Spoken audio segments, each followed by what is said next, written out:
Hey guys, so today we're going to do a little bit of theory again. We're looking at 11th chords. Specifically, we're going to focus on the major 11th, the minor 11th, and then the dominant 11th chord. I'll give you a little bit of theory to begin with, and then I'm going to show you how to play them. Really simple stuff. So in order for this video to make sense, you really should be able to make major chords or major triads, turn those into sevenths, then turn them into ninths, and then this is the next step, adding the 11th on top of the ninth chord. Right, here we go. Now, just on a very quick side note, there's lots of different ways to play, every type of chord. But with the theory that I've shown you, where you've got the, you stack all the notes together, the 1, the 3, 5, 7, 9, 11. Often, sometimes you can get in sort of a rut thinking that, well, how do I apply these, directly to the neck? How do I apply all those notes in order? Well, that's sort of the thing, and it's definitely not nitpicking like some people might think. Sometimes you just can't, play those notes in that direct order. So if you have a look at that actual D open chord, yeah, everyone should know this chord. What you're actually playing is you've got the open D string, okay, that's the D note. Then next you've got your first finger on the second fret, that's an A, that's the fifth. So you've got 1 and then the fifth, A. So you've skipped out the third entirely.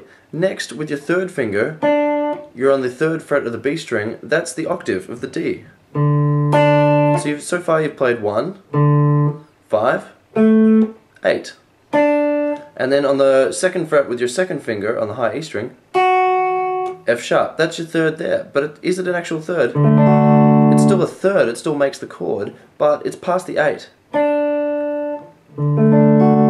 So it's not in terms of the actual third, it's not the third for the first octave, it's the third for the second octave. That's just the D open chord, and everyone knows that D chord, and everything's jumbled up, it's not in order. It's not like the C chord, when if you play an open C chord, they are actually in order. The notes do line up like that in the triad. But in the D triad, opened chord, all the notes are jumbled around, and that's something important to think about, because often when you're playing chords, the notes won't be in the direct order. Does that mean that it's wrong? Well, it's hard to sort of say sometimes, because sometimes having the notes in the wrong order, or leaving some notes out of particular chords, do in fact turn it into other chords, turn it into add chords or sus chords or slash chords, things like that. And so what I'm going to show you with the 11th chords is I'm going to show you the very quickest and easiest way to play these 11th chords, but often you'll find in these versions that I'm showing you, you're leaving a note out of the actual chord. Does that really matter?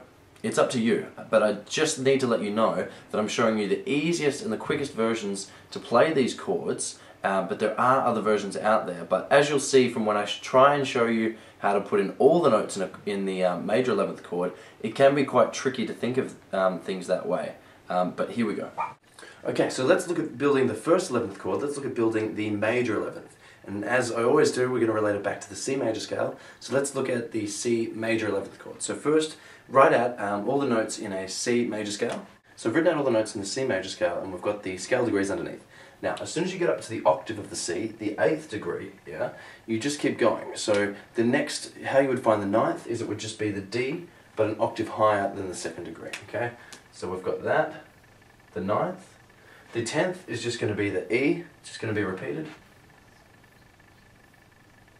And the 11th is going to be the F, which is going to be the 4th degree, but an octave up. So that's really easy. So now we've got from 1 to 11, because we're looking at 11ths, we're not extending that onto 13ths.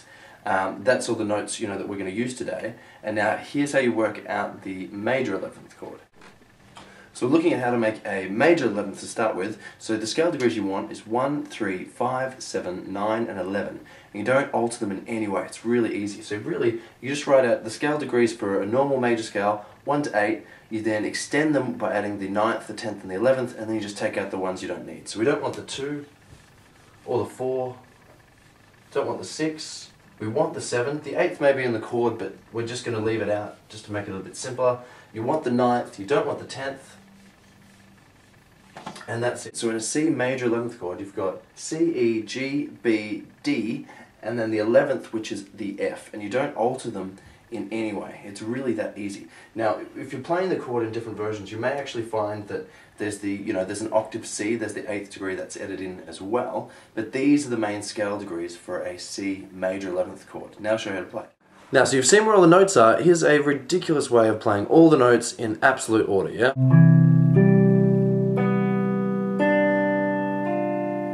There you go. There's all the notes, and it's required both of my hands to do it.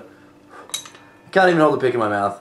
There's all the notes there. It's required both my hands to do it, and now I have to find someone that wants to strum the chord for me. Okay, I'm going to go over here.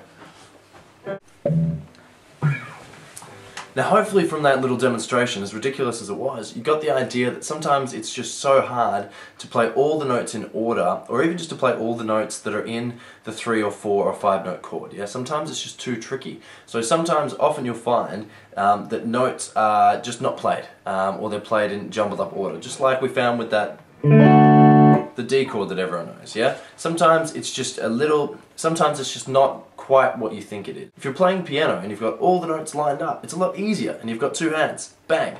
Unless you're playing chords with 2 hands and you've got someone else to strum them, or you can, fret them properly, it's going to be a little ridiculous, and really, is that going to be helpful?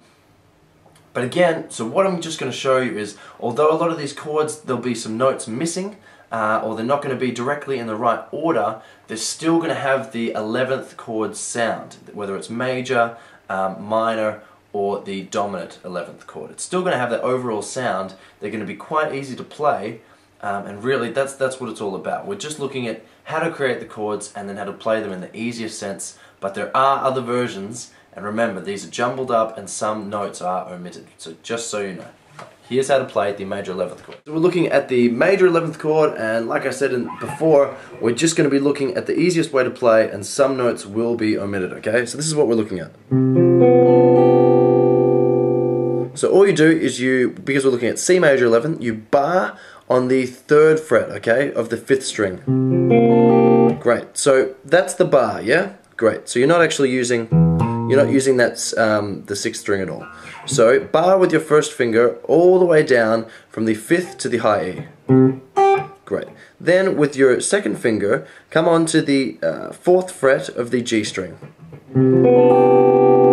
That's it. That's one of the ways that I would play the major 11th chord. Now, here's what notes you're actually playing. You've got, first on the 3rd fret of the A string, you've got the C note, the root. The D string, with your, again because it's barred, you've got the F. Now the F is actually the 4th, but if it was an octave higher, it would be the 11th. So in this version, we are looking at having the 11th an octave below, but the F note is still in there. So you could call this chord, a major 11th, or you could call it, a type of 4th chord, but it's just predominantly if it has that sound. Okay, so it's not nitpicking to think of it as something else, but this is one way how I would play the 11th chord. So you've got the root there on the 3rd fret, the next string down on the D string you've got the 4th or the 11th, which is an octave below. Then on the 4th fret of the G string, which you're playing with your second finger, you've got the major 7th, which is the B note. Then still barred on the 3rd fret of the D string, you've got your D note, which is your 9th, and then on the high E string you've got your G note, which is a 5th, but the 5th is an octave higher. And that gives you that nice major 11th sound. And it's very easy to play and very easy to get into if you're playing different bar chords. Very, very easy to play. And that's the version I'll show you. Now remember, this is another movable scale shape, which basically means that currently it's a C major 11th because the root note is the 3rd fret, is the C note. But if we wanted, let's say, D major 11th, you just move up so that the root note on the A string is, instead of a C, it's a D. 5th fret. So now, exact same fingerings, just moved up. That's a D major 11th. So now you know how to make the C major 11th. Now we're going to look at the C minor 11th, okay? So again, write the ball at the C major scale, continue up, extend it to the 9th and then the 11th degree, and all that you do is you flatten the 3rd degree and you flatten the 7th degree, and that's it. That's how you make a C minor 11th. So let's get rid of what we don't want. Don't want the 2, the 4, the 6, the 8, or the 10, and then you just flatten the 3rd degree and you flatten the 7th degree. So E becomes E flat and B becomes B flat. And that's it. So you've got 1, flat 3, 5, flat 7, 9 and 11. And that's a C minor 11. Now I'll show you how to play it. Now here's how I would play the minor 11th chord. Now remember, in a minor 11th chord you've got the flattened third and the flattened 7th, okay? It's really the flattened third, or the E flat with the C, that brings out that sort of... Now it's really the flattened E note that brings out that minor sound, okay? Remember, in the dominant, that brings out the minor sound. So how I would play it is you'd come up to the C note, because remember we're looking at a C minor 11th, come up to the 8th fret on the low E string, you'd play that with your third finger, that's the C. You'd then, so you'd play the C note with your third finger on the low E string, then with your first finger you'd play the flattened third, the E flat, on the 6th fret of the A string.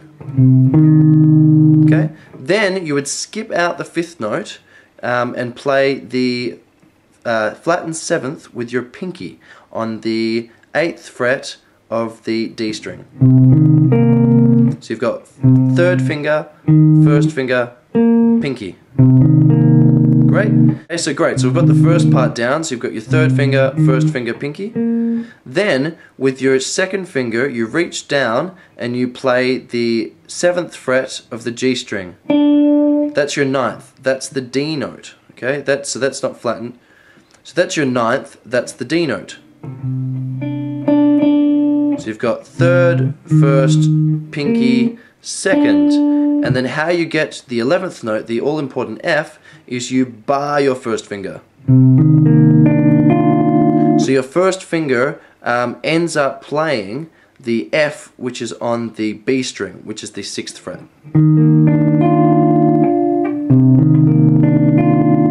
So it gives you that sort of minor sound with the first few notes, but then you do still have the 11th in there.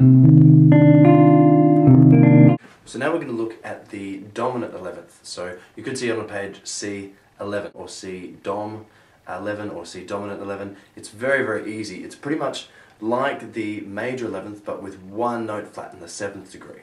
So again, all we want is the 1, the 3, the 5, the 7, the 9 and the 11, and you just flatten the 7th degree. You take it down a semitone. That's it. So let's do that. We've gotten rid of all the scale degrees that we don't want. All we want is the 1, the 3, the 5, 7, 9 and 11, and all you do is flatten that 7th degree for a dominant 11th. So B becomes B flat, and that's it. That's a C dominant 11th, or C 11th, or C Dom 11. Now I'll show you how to play it. Now we're going to look at the dominant 11th chord, or you'll often just see it as 11th. So you could see C 11th, numbers, numeral, or you could see C Dom 11th, C dominant 11th. That's what it's implying, okay? So now, just as we found that the major 11th chord was quite easy to play just with our two fingers there, the dominant 11th chord is even easier. All you do is the 7th, which is your second finger, you just want to flatten that a semitone, so you want to take that second finger and move it down a fret. But if it's played on the 3rd fret, you don't even need to use your second finger. You just bar it. So that 7th, which is the major 7th, because there's the octave on the 5th fret, that major 7th just gets down a fret to a flattened 7th. And that's it. Really, really simple. Remember, it's a movable shape, so your root note is the 3rd fret because it's a C note, yeah? But if you were to move this up to, say, the D note, the 5th fret, it becomes the D 11th, or D dominant 11th. If you move it up to the E on the 7th, E dominant 11, and so on. Just showing you in this video the very basic theory behind creating and playing some C major 11th chords, C minor 11th chords, and C dominant 11th chords. There's many other ways of figuring these chords out for yourself and using key signatures and other theory techniques. This is just the very, very basic sort of knowledge to get you creating the 11th chords yourself and then applying them to the neck and just hearing how they sound.